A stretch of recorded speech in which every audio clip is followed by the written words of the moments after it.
Good morning, 7th class. This is your first video of chapter number 4, Formulas and Functions in MS Excel. अब हम इस chapter में क्या पढ़ेंगे, MS Excel के अंदर क्या क्या फॉर्मूलाज होते हैं और फंक्शंस के बारे में पढ़ेंगे. Formula and its component. अब फॉर्मूला और उसके कंपोनेंट्स के बारे में पढ़ते हैं. Formula are use for doing calculation which involve addition, subtraction, division and multiplication. It develops a relationship between multiple sales.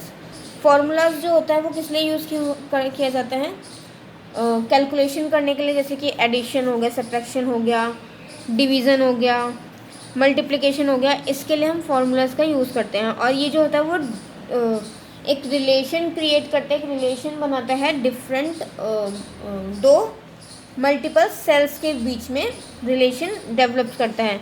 A formula can also be defined as the expression that contains cell addresses, numbers, arithmetic operators as well as parentheses.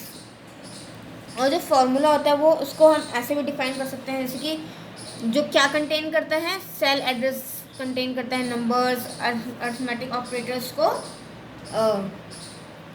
Express करता है. Simple and complex calculation can easily perform with the help of functions. और जो simple और complex calculation होते हैं वो formula के through easily perform, उनको सॉल्व ईजिली किया जा सकता है. A formula aims to start with equal to sign which is followed by the cell reference as well as operators. अब फॉर्मूला जो होता है एम जेड का, वो कैसे स्टार्ट किया जाता है, इक्वल टू से स्टार्ट किया जाता है. इक्वल टू इस साइन से वो स्टार्ट किया जाता है, ठीक है.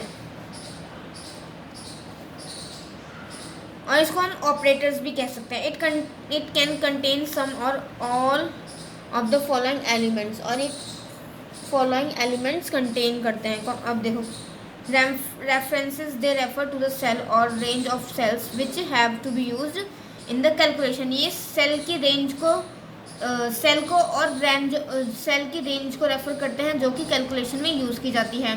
ऑपरेटर्स और इनके सिंबल्स कैसे होते हैं, ये प्लस हो गया, माइनस, मल्टीप्लाई, डिवाइड, ये परसेंटेज, ये सारे इनके सिंबल्स होते हैं जो कि यूज़ किए जाते हैं कैलकुलेशन के टाइम पर. फंक्शंस क्या होते हैं, they are the predefined formulas available in Excel. और ये पहले से ही एक्सेल में प्री डिफाइंड होते हैं. Constant, they are the number और text values that do not change. और ये नंबर्स और जो टेक्स्ट वैल्यूज होती हैं ये कभी चेंज नहीं होती. जैसे कि आपको एग्जांपल दिया हुआ है, सेल एड्रेस, ये देखो इक्वल टू सिंबल, ये सिंबल्स दिए हुए हैं, ये मैथमेटिकल ऑपरेटर्स हैं, ये फंक्शंस दिए हुए हैं, ये रेंज दी हुई है. अब नेक्स्ट है creating a basic formula. Basic formula हम कैसे क्रिएट कर सकते हैं. Basic formulas are the ones that have only one operator in the formula. Basic जो फार्मूला होता है वो एक ही होता है जो कि ऑपरेटर में जो कि एक ही होता है जो फार्मूले में दिया होता है. Let us understand this by calculating the sum of the number. अब हम इसको समझते हैं एक सम को सॉल्व करके. अब हमारा सम क्या है, C3 C4 से लेकर C9 तक, ठीक है. And then display the result in C11, follow the steps given below. अब देखो, आप इस टेबल को भी देखो, ये एग्जाम्पल दिया हुआ है और ये स्टेप्स में बताती हूँ आपको. Select cell C11 where the result has to be displayed. सबसे पहले हम क्या करेंगे, C11 हम सिलेक्ट करेंगे जहाँ पर जो हमारा जो आंसर है वो दिखाई देगा, ठीक है. और वहाँ पर क्या करेंगे, टाइप करेंगे हम साइन. देखो ये रहा, ओके. 11 पे हमने क्लिक किया. टोटल ये सारे जो भी हमारे जो नंबर्स हैं, C3 C4 C5, ये सारे यहाँ पे हम टाइप करेंगे. Now click on the cell C3. अब हम सेल C3 पर क्लिक करेंगे. Notice that the address will appear in the cell C11. और फिर उसके बाद जब हम C3 पे क्लिक करेंगे उसके बाद हम देखेंगे कि C11 पर वो जो हमने क्लिक किया C3 वो आ जाएगा. Enter plus sign after it. और उसके बाद एंटर करना है, प्लस करना है, फिर एंटर करना है, फिर प्लस. ऐसे हमें सारे नंबर्स रिपीट करने हैं जब तक C9 सारे के सारे नंबर्स में नहीं हो जाते. फिर उसके बाद नाउ प्रेस एंटर. उसके बाद हमें एंटर पे प्रेस करना है. फिर वो जो C3 से C9 तक के जितने भी नंबर हैं वो ऐड होके C11 के अंदर हमें दिख जाएंगे, ओके. नेक्स्ट है हमारा क्रिएटिंग अ कंपाउंड फार्मूला। अब कंपाउंड फार्मूला को कैसे क्रिएट किया जाता है उस बारे में पढ़ते हैं। Compound formulas are the ones which contain more than one operator for doing calculation. और कंपाउंड फार्मूला ऐसा फार्मूला होता है जो कि ज़्यादा ऑपरेटर्स को कंटेन, मतलब कि इसमें हम कैलकुलेशन के ज़्यादा ऑपरेटर्स यूज़ कर सकते हैं, लाइक प्लस माइनस सारे ऑपरेटर्स का हम यूज़ कर सकते हैं। Consider the example of calculating by the simple interest using the formula this. अब हम एक कैलकुलेशन करके दिखाते हैं, ठीक है। ये हमारा क्वेश्चन हम इसको सॉल्व करते हैं, इसमें करके दिखाते हैं इसको। Step 1, type the data as shown in the figure. सबसे पहले जैसे कि फिगर में हमें दिख रहा है, सबसे पहले हम डाटा टाइप करेंगे। Click on the cell B6 and then type. B6 पे हम क्लिक करेंगे और उसके बाद टाइप करेंगे इक्वल टू, क्लिक, और थर्ड स्टेप पे क्लिक ऑन सेल B2 और B2 पे क्लिक करेंगे। Notice that the cell address B2 will appear in the cell B6। जैसे कि हमने ऊपर किया था वैसे ही हमें B2 जो है वो हमें B6 पे लाना है। हमें ये नोटिस करना है कि वो वहाँ पर टाइप हो जाए। Type and click on B3। अब हमें मल्टीप्लाई का जो साइन होता है वो टाइप करेंगे, फिर उसके बाद हमें B3 करना है। फिर ऐसे ही B6 तक जब तक ना हो जाए तब तक हमें वो करना है। Again multiply B4, multiply B5, ऐसे।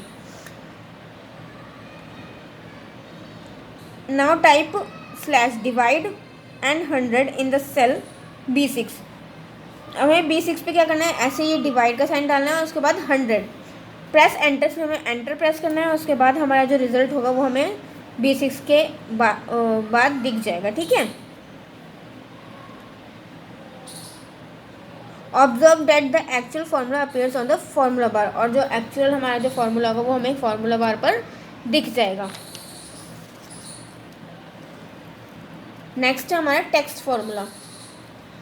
Addition operation can also be performed on character और and string data type.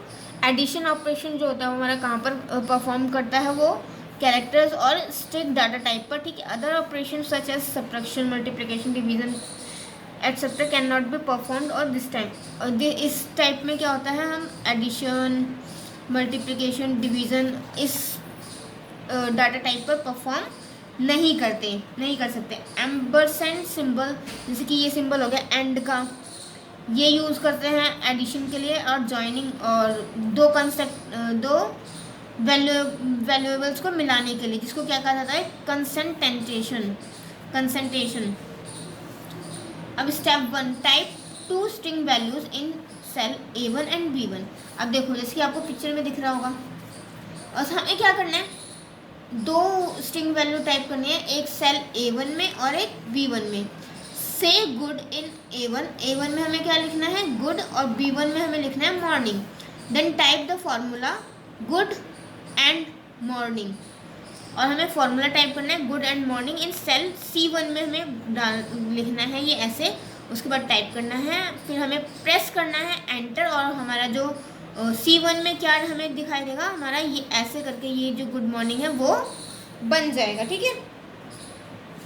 Next है using range in formula. Multiple cells can be assigned to formula by creating a range or reference. Multiple जो cells होते हैं वो कैसे assign किए जाते हैं, रेंज और रेफरेंस को क्रिएट करके। It can save a lot of time and effort, और इसमें ये जो है हमारा बहुत सारा टाइम सेव करता है और एफर्ट्स हमारे बहुत सारे बचाता है। If you want to find the sum of column और rows, it is more convenient to use range. And step 1, enter the data as shown in figure. Select the cell C1, C11 and then try sum C3 and C9। और हमें क्या करना पड़ेगा, C11 cell को हमें select करना पड़ेगा और उसके बाद सम करना पड़ेगा C3 और C9 का। फिर उसके बाद सेकेंड स्टेप हमारा होगा प्रेस एंटर प्रेस करने के बाद जो भी हमारा सम की वैल्यू आएगी वो हमें C11 के अंदर दिख जाएगी। क्लास इस वीडियो में हम यहीं तक आपका चैप्टर फिनिश पढ़ते हैं और आगे का चैप्टर हम नेक्स्ट वीडियो में पढ़ेंगे।